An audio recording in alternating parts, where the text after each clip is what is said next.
नमस्कार, बहुत स्वागत आप सभी का। मैं हूं आपके साथ चेतन पाठक और आप देख रहे हैं एनएमएफ न्यूज।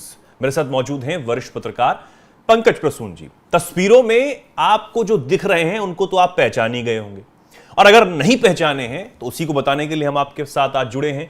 दरअसल आपको याद होगा कि अब से कुछ समय पहले राम सेतु और श्री राम के अस्तित्व को भी नकार दिया गया था। किसने नकारा था? उनका नाम कपिल सिब्बल, जिन्होंने सुप्रीम कोर्ट में हलफनामा दायर किया था। अभिषेक मनु सिंघवी, जो एक बहुत बड़े नेता हैं कांग्रेस के और अधिवक्ता भी हैं, वो भी इसमें शामिल थे। यानी कि कांग्रेस पार्टी हमेशा से भगवान श्री राम के अस्तित्व को नकारती रही है, लेकिन जब से भव्य मंदिर अयोध्या में बनकर तैयार हुआ है तब से मन डोल रहा है कुछ कांग्रेसियों का, अब जिनमें अभिषेक मनु सिंघवी भी शामिल हो चुके हैं। अयोध्या धाम की तस्वीरें एक के बाद एक बम्पर और बहुत सारे पोस्ट उन्होंने अपने सोशल मीडिया अकाउंट एक्स पर किए हैं और बहुत खुशी से बताया कि भगवान श्री राम के चरणों में आकर उन्हें कितना अच्छा लग रहा है। भगवान को वो निहारते रहे। तस्वीरें उन्होंने ऐसी ऐसी डाली हैं। इस पर हम चर्चा करने वाले हैं कि आखिर भैया ये हो क्या रहा है, कैसे हो रहा है। पंकज जी, क्या कहेंगे इन पर? ये हो क्या रहा है, उसका जवाब एक ही है कि मन डोल रहा है। मैं जब ये देख रहा था तस्वीरें तो मैं सोच रहा था कि चलो एक बार अगर प्रभु श्री राम के दर्शन किए अयोध्या राम जन्मभूमि मंदिर जाकर तो समझ में आता है, लेकिन एक के बाद एक ट्वीट। सरयू किनारे गया तो कनक भवन देखा, बहुत असीम शांति मिली। फिर इससे पहले वो प्रयागराज गए, कुंभ में नहाए। फिर एक तस्वीर इन्होंने डाली कि पीयूष गोयल जी हैं जो मंत्री हैं, केंद्रीय मंत्री, उनके साथ भी और बड़े खुशनुमा माहौल में। तो मेरे मन में ख्याल आया कि ये वाकई सनातन में वापसी है, या कहीं ऐसा तो नहीं है कि उस विचारधारा से मन डोल गया है और इस विचारधारा की ओर आने का प्लान है। क्योंकि एक चीज समझ जाइए, ये पढ़े लिखे लोग हैं, इंटेलेक्चुअल लोग, इनको कोई चुनाव नहीं लड़ना। ये पावर के नजदीक रहने के आदी हैं ये लोग। और दूसरी बात मैं जो महत्वपूर्ण कहना चाहता हूं कि G23 कांग्रेस के अंदर बना था। जितने वरिष्ठ नेता हैं, जिसमें कपिल सिब्बल हो गए, आनंद शर्मा हो गए, मनीष तिवारी हो गए, ये अभिषेक मनु सिंघवी उसी में। G23 के रिश्ते राहुल गांधी के साथ, पर्टिकुलरली मैं राहुल गांधी के साथ, अच्छे नहीं रहे। राहुल गांधी हमेशा इस सोच के रहे हैं कि नए नौजवानों को मौका देना चाहिए, जो पुराने लोग हैं, जो अपने आप को मठाधीश कहते हैं, उनको किनारे किया जाए। तो कांग्रेस में आप देखेंगे कि उसमें से कई लोग, किसी जमाने में गुलाम नबी आजाद थे, वो चले गए। कैप्टन अमरिंदर सिंह, वो किनारे हो गए। उसके बाद G23 के अधिकांश नेता जिन्होंने वो चिट्ठियां लिखी थी, कपिल सिब्बल टेक्निकली कांग्रेस में अभी नहीं है, वो समाजवादी पार्टी से राज्यसभा सांसद। बिल्कुल। तो उसी तरह अभिषेक मनु सिंघवी ने एक केस लड़ा और उस केस में पैरवी की। बदले में लोग बोलते हैं, मैं नहीं बोलता, आरोप लगाते हैं कि राज्यसभा सदस्यता बचाने में कामयाब रहे। लेकिन कब तक, बहुत लंबा ये नहीं चलने वाला। और ये अभिषेक मनु सिंघवी जानते हैं इस बात को, वो पढ़े लिखे हैं। इसलिए मैंने कहा ये इंटेलेक्चुअल लोग हैं, इन्हें पता है कि सत्ता के करीब कैसे रहना है और कौन सत्ता में रहने वाला है। तो लोग इसलिए ये सवाल कर रहे हैं कहीं ऐसा तो नहीं है कि ये फ्यूचर प्लान ऑफ एक्शन है। लेकिन देर कर दी शायद, तस्वीरें ये हो सकते हैं। नहीं, देर अभी नहीं कर रही, अभी 2 साल का कार्यकाल बाकी है। 2 साल से पहले माहौल बनाना होता है। और फिर देखिए ना कि इस तरह के जो बहुत इंटेलेक्चुअल अमीर लोग होते हैं ना, मैं बार बार एक शब्द कहता हूं कि इस देश को जितना जातिवाद से खतरा है या धर्मवाद से खतरा है या क्षेत्रवाद से खतरा है, उससे ज्यादा कहीं अधिक बुद्धिजीवीवाद से खतरा है। और बुद्धिजीवीवाद जो होता है ना, वो बहुत खतरनाक होता है। अब देखिए, कल परसों मैं देख रहा था चिदंबरम का एक वीडियो, उनसे एक सवाल किया गया, अनकंफर्टेबल क्वेश्चन था। अडानी के बारे में बहुत प्रेस कॉन्फ्रेंस कर रहे थे, तो पूछा गया कि भैया अडानी के साथ बहुत अगर खराब है तो आपकी राज्य सरकारें क्यों ये कर रही है, एमओयू साइन। तो उन्होंने सीधे सरका दिया सुप्रिया श्रीनेत की तरफ, मतलब ये बोलना नहीं चाहते, ये रिश्ते खराब नहीं करना चाहते। और ये सब बड़े बड़े वकील हैं। किसी जमाने में पूरी जुडिशियरी पे कहा जाता था कि इनका दबदबा था, और आज भी है। मैं आज भी कहूंगा कि दबदबा है। लेकिन मैं ये जानता हूं कि इस तरह के लोग अब धीरे धीरे कांग्रेस में और राहुल गांधी द्वारा किनारे किए जा रहे हैं। ये ठिकाना ठौर ढूंढ रहे हैं और पीयूष गोयल के साथ तस्वीरें लगाना, और एक के बाद एक हर कदम कि कैसे संगम गया, स्नान किया, बहुत डिवाइन फील हुआ मुझे। फिर वो साउथ इंडिया के एक मंदिर में गए, अयप्पा स्वामी का मंदिर था। उसके बाद अयोध्या आए, प्रभु श्री राम के दर्शन किए, सरयू नदी के तट पर का कनक भवन की तस्वीर। एक तस्वीर लगाई जाती तो समझ में आता कि चलो गए, और बार बार अगर लगा रहे हैं तो डेस्परेट होकर ये लगा रहे हैं। ये दिखाना चाहते हैं, ये लोगों तक मैसेज पहुंचाना चाहते हैं कि अब मैं हिंदू हो गया हूं, भले ही बुढ़ापे में। हाँ। देखिए मेरी आस्था तो वही है, मुझे वो वाला मत समझिए उस तरफ, मैं इस तरफ ही हूं। अब देखिएगा आगे इनका जब कोर्स ऑफ एक्शन होगा, ये इनके जो बयानात आएंगे, या फिर आजकल बहुत कम बोलते हैं, जब आदमी को ट्रांजिशन फेज में होता है ना तो कुछ दिनों तक थोड़ा साइलेंट हो जाता है, फिर धीरे धीरे इधर बोलना शुरू करता है, और यही हो रहा है। और मैं जानता हूं कि अभिषेक मनु सिंघवी पिछले कुछ दिनों से ये प्रयास कर रहे हैं कि ये अमित शाह मोदी जी के गुड बुक में आए, और कुछ लोगों के साथ ये कांटेक्ट में हैं। और आपको पता होगा कि महीना 2 महीना पहले एक विवाद हुआ था कि एक सीट पे एक नोटों की गड्डी पाई गई थी, राज्यसभा की एक सीट पे, और वो इनकी सीट थी। भले ही उसकी जांच हो रही है कि वो कैश कहां से आया, क्या आया। देखिए हर तरफ सीसीटीवी फुटेज होते हैं, वो 2 मिनट में पता चलेगा कि किसी दूसरे ने रखा है या इन्होंने रखा है जी।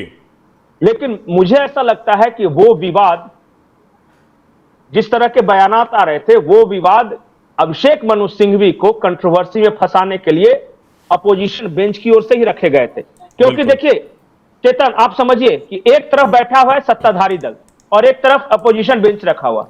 सत्ताधारी दल का कोई आके नोट की गड्डी यहां रख के चला जाए वो मुश्किल है, लेकिन उन्हीं के आसपास का कोई बैठा लोग जो अपोजिशन बेंच का चुपचाप चुपके से रख दे, वो ज्यादा आसान है।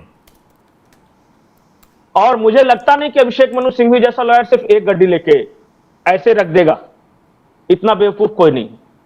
तो लोग ये कह रहे हैं, एक थ्योरी ये है कि इनको फंसाने के लिए कांग्रेस द्वारा ही वो काम किया गया था कंट्रोवर्सी में, और वो इसलिए कि कांग्रेस के अंदर भी इनके खिलाफ एक मजबूत लॉबी है जो इन्हें पसंद नहीं करते, इन्हें किनारे लगाने की कोशिश कर रहा है। और ये बात अभिषेक मनु सिंघवी जानते हैं। हाँ। कपिल सिब्बल तो समाजवादी पार्टी से चले गए, लेकिन अभिषेक मनु सिंघवी किधर से जाए? इनको हिमाचल में हराया गया था राज्यसभा चुनाव, यह हर किसी को पता है। क्या ये पता अभिषेक मनु सिंघवी को नहीं है? अभिषेक मनु सिंघवी धीरे धीरे ही सही, तो क्या आने वाले दिनों में हम बहुत ज्यादा बड़ा परिवर्तन होते हुए देख पा रहे हैं कि कांग्रेस पार्टी में जो फूट है या कांग्रेस पार्टी में जो नाराजगी है एक के बाद एक चुनाव हारने में, हरियाणा में जो हुआ वो कांग्रेस पार्टी को खुद ही अब तक हजम नहीं हो रहा है कि हुआ क्या है उनके साथ, जबकि जो बहुत ज्यादा विश्लेषक हैं वो बार बार इस बात को कह रहे थे कि जैसा छत्तीसगढ़ में हुआ हरियाणा में हो सकता है। आप मानिए ना मानिए, वही गलती की कि ना हुड्डा सुन रहे थे, ना कुमारी सैजल सुन रही थी, ना किरण चौधरी सुन रही थी, राहुल गांधी बस हाथ पे हाथ धरे बैठे रहे, हाथ मिलवाते रहे, कुछ हो नहीं पाया। दिल्ली में फिर यही हुआ, उम्मीदें लगाई जा रही थी कि कम से कम 1-2 सीट आ जाएगी, वोट शेयर 2% जरूर बढ़ जाता है, 4 से 6 हो जाता है, लेकिन कोई फायदा नहीं मिलता, एक भी सीट निकाल नहीं पाए। और जो आंकड़े हैं, अगर मैं सही हूं पंकज जी, तो 70 में से 60 विधानसभा सीटों पर तो कांग्रेस की जमानत ही जब्त हो गई थी। तो ये जो कांग्रेस को झटका एक के बाद एक लग रहा है, वहां पर मनोबल टूट रहा है, क्या करेगा वहां पर कोई? नहीं, एक और बात मैं बताता हूं कि old guard versus new guard का एक झगड़ा चल रहा है, और ओल्ड गार्ड में सब नहीं। बिल्कुल, जैसे भूपेश बघेल है छत्तीसगढ़ वाले, वो राहुल गांधी के गुड बुक में, लेकिन भूपेंद्र हुड्डा हो गए, अशोक गहलोत हो गए, अभिषेक मनु सिंघवी हो गए, कपिल सिब्बल हो गए, आनंद शर्मा हो गए। इस तरह मैं एक के बाद एक नाम गिना सकता हूं जिसे राहुल गांधी नहीं पसंद करते, और वो कहते हैं, ये एक मतलब ये सूत्रों के हवाले से खबर है, कांग्रेस के रिपोर्टर हैं, उन्होंने ही अपने ट्विटर हैंडल्स पे डाला है कि राहुल गांधी से पूछा गया कि इस तरह के बड़े लोग नाराज हैं, तो उन्होंने कहा था लेट देम गो, मतलब वो चले जाएं वही बेहतर है। तो ये किसी तरह इसलिए बने हुए हैं आज जो इस तरह के नेता हैं, चाहे वो मनीष तिवारी हों या फिर इस तरह के जिनका मैंने नाम गिनाया, वो इसलिए बने हुए हैं क्योंकि अभी कोई और ऑप्शन नहीं। ऐसा नहीं कि वो कांग्रेस में बहुत कंफर्टेबल है, बहुत ज्यादा। तो अब तो ये हो रहा है, अगर तो फिर तो ये बयानबाजी भी उन ग्रुप्स की तरफ से होगी कि अभिषेक मनु सिंघवी बिक चुके हैं, पैसा से खरीद लिया गया है। गुलाम नबी आजाद के बारे में ये बात की गई, और मैं इस बात को बार बार पंकज जी कहता रहा कि जिस व्यक्ति ने 40 साल एक पार्टी को दे दिए, 4 दशक एक पार्टी को दे दिए, और अगर वो मन खट्टा करके जा रहा है, खुद से अपने मुंह से कैमरे के सामने ये बात कहता हुआ जा रहा है कि राहुल गांधी बड़ों का सम्मान नहीं कर रहे हैं, राहुल गांधी वरिष्ठ नेताओं की सलाह लेना ही नहीं चाहते, उसको लागू ही नहीं करना चाहते हैं, तो मैं वहां क्या कर रहा था? आप फिर उसके बाद उनकी लॉबी उन्हें भी बिकाऊ बता देती है। अच्छा बताइए कि कमलनाथ जब पूरे पीक पे रहे तब उन्होंने किसी ने नहीं खरीदा, दिग्विजय सिंह, इन सबको भी किनारे किया जा रहा है। हाँ, मध्य प्रदेश में जीतू पटवारी को आगे किया जा रहा है। बिल्कुल। अब बताइए कि कोई दिग्विजय सिंह को खरीद रहा है, कमलनाथ को खरीद रहा है, अभिषेक मनु सिंघवी को खरीद रहा है, कपिल सिब्बल खरीद रहा है। अरे भाई, इसके पास इतने पैसे, जब ये पीक पे थे, अगर खरीदना ही होता तो उस वक्त खरीद लेता। बिल्कुल। हकीकत यह है कि ये सारे लोग जो पुराने ओल्ड गार्ड्स हैं, they are uncomfortable with Rahul Gandhi. और राहुल गांधी की जो टीम है वो कहती है कि इन लोगों की अब जरूरत नहीं है, इन लोगों को किनारे किया जाए, नई टीम का गठन, नए यंगस्टर्स आए। तो इस वजह से ये कांग्रेस के अंदर कॉन्फ्लिक्ट है। और ये सारे लोग जो ढूंढ रहे हैं, अगर जिसको कुछ मिल जाए तब तो ठीक है, नहीं मिले तो वो बेचारे पड़े हुए हैं कांग्रेस में, क्या करें।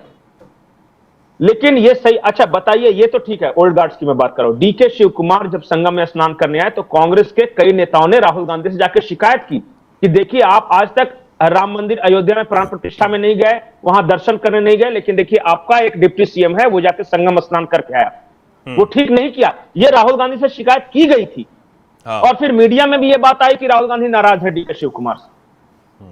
मतलब कि जो कांग्रेस नेता संगम में स्नान करने भी जाता है या अयोध्या दर्शन को भी जाता है, उससे भी नाराज हो जाते हैं। हाँ, क्योंकि बाकी सब जो अध्यक्ष हैं खड़गे, उनके विचारधारा पर चलते रहे कि कहां गंगा में डुबकी लगाने से बेरोजगारी खत्म हो जाएगी या फिर गरीबी खत्म हो जाएगी, उनकी विचारधारा पर चले तभी सही है।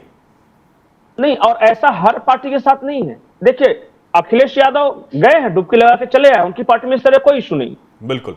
ये राहुल गांधी के बारे में एक बात कहा जाता है कि उनके आसपास कुछ घोर कम्युनिस्ट नेताओं ने डेरा डाल रखा है। और एक चर्चा यह भी है कि वो सीताराम येचुरी से सलाह लेते हैं, कांग्रेस के अपने नेताओं से नहीं। और ये आइडियोलॉजी में साफ दिख रहा है कि किस तरह वो मतलब एक्सट्रीम लेफ्ट और एक्सट्रीम एंटी हिंदू विचारधारा की ओर वो बढ़ रहे हैं। और वो महसूस किया जा सकता है, ये कांग्रेस के लिए सही नहीं है, और कांग्रेस के अंदर ही कई लोग इससे अनकंफर्टेबल हैं। और बिल्कुल सही बात है कि अगर राहुल गांधी चाहे वो चुनाव के समय ही हो या फिर कहें कि उनकी भारत जोड़ो यात्रा के समय ही हो, अगर वो महाकालेश्वर मंदिर और तमाम देश में जो बहुत आस्थावान मंदिर हैं जहां पर करोड़ों लोगों की आस्था है, अगर वो वहां जाकर माथा टेकते हैं या फिर जनेऊ भी पहनते हैं, पूजा अर्चना करते हैं, हवन में शामिल होते हैं, तो वो ये बताते हैं कि हाँ ठीक है, उनकी भी कहीं ना कहीं हिंदू धर्म में आस्था है। तो शायद लोगों को उससे भी दिक्कत होने लगी जो उनके आसपास थे, और उन्हें इसलिए रोका जाने लगा। नहीं, देखिए वो कैसे कंफ्यूज थे। जब केरला में चर्च के पादरी के पास जाएंगे तो ये कहते हैं कि हिंदू धर्म एक शक्ति का कॉन्सेप्ट है, हम उस शक्ति के खिलाफ लड़ रहे हैं। और जो आदि शक्ति जिसको हम लोग पूजा करते हैं उसके खिलाफ लड़ रहे हैं, वो पादरी के सामने कह रहे हैं। जब वो मुसलमानों के कॉन्फ्रेंस में जा रहे हैं तो वो ये कह रहे हैं कि चाहे कुछ भी हो जाए, मुसलमान हमारे हैं और कांग्रेस को वोट ना चाहिए, साथ नहीं छोड़ेंगे। लेकिन फिर वो नर्मदा आरती करने पहुंचते हैं तो कहते हैं कि मैं आस्थावान हिंदू। आप आदि शक्ति से लड़कर, आप भगवान शिव से के बारे में अपमानजनक बात बोलकर, और मैं बार बार ये कहता हूं कि राहुल गांधी को ठीक है, अब उन्होंने तय कर लिया है कि वो हिंदू धर्म के साथ नहीं रहना है उन्हें, और हर वैसा लोग जो हिंदू धर्म को अपमानित करता है वो राहुल गांधी का करीबी है। और हर जो आस्थावान अपने आप को दिखाता है इवन कांग्रेस के अंदर, उससे दूरी है राहुल गांधी की, और ये हर जगह दिख रहा है। लेकिन अब बताइए, जिस आज के डेट में बिल्कुल आसान है, जिसको कांग्रेस छोड़ना हो या राहुल गांधी से खुद को दूर दिखाना, तो राहुल गांधी नहीं जा रहे हैं, करके अयोध्या में दर्शन कर ले। नहीं, बीच में चर्चा आई थी, अजय कुमार जो थे प्रदेश अध्यक्ष, उन्होंने कहा था कि पूरा राहुल गांधी या शीर्ष नेतृत्व सोनिया गांधी सब आएगी जी। हाँ, लेकिन न आए थे।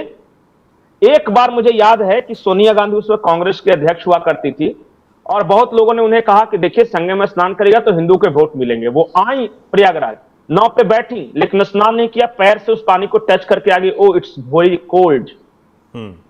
और उसके बाद से न सोनिया गांधी ने, प्रियंका गांधी ने, राहुल गांधी आज तक कभी संगम में डुबकी नहीं लगाई। कितने कुंभ आए और गए। नहीं किया है आज तक, क्योंकि उन्हें बताने की जरूरत नहीं है। एवरीबॉडी नोज कि वो अपने घर में कौन सा ट्रेडिशन, कौन से कल्चर का पालन करते हैं। और हर किसी को पता है कि सोनिया गांधी को शादी करनी थी तो वाड्रा के यहां, रॉबर्ट वाड्रा के यहां क्यों किया।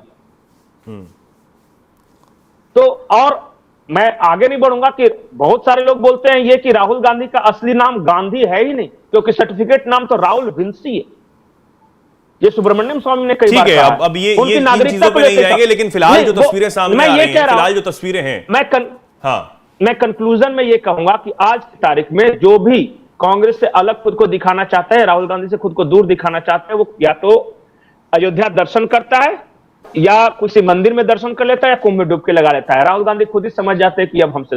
तमाम प्रतिक्रियाएं भी सोशल मीडिया पर इस पर सामने आ रही हैं कि भैया अब तो अकल ठिकाने शायद आ गई है, देर आए दुरुस्त आए। तमाम ऐसी प्रतिक्रियाएं भी लोग देते हुए नजर आ रहे हैं इन तस्वीरों पर, जहां अयोध्या धाम में भगवान श्री राम के चरणों में नमन करते हुए, उनको निहारते हुए, उनके दर्शन करते हुए कांग्रेस के वरिष्ठ नेता और अधिवक्ता अभिषेक मनु सिंह भी नजर आए, और एक के बाद एक सिलसिलेवार तरीके से उन्होंने पोस्ट भी किया, बताया कि उनको कितनी खुशी है यहां पर आकर, क्या क्या उन्होंने किया है, खुद से उन्होंने ये पोस्ट की हैं। तो आप समझ सकते हैं कि वो बेहद खुश हैं और वो बताना चाहते हैं और जलाना भी चाहते हैं जो इन तस्वीरों से जल भी रहे हो। ठीक है पंकज जी, फिलहाल के लिए बहुत बहुत धन्यवाद। अब इन तस्वीरों पर, इस खबर पर आप क्या सोचते हैं, क्या कुछ कहना चाहते हैं, कमेंट सेक्शन में आप जरूर लिखें और ऐसे ही जुड़े रहें, देखते रहें एनएमएफ न्यूज।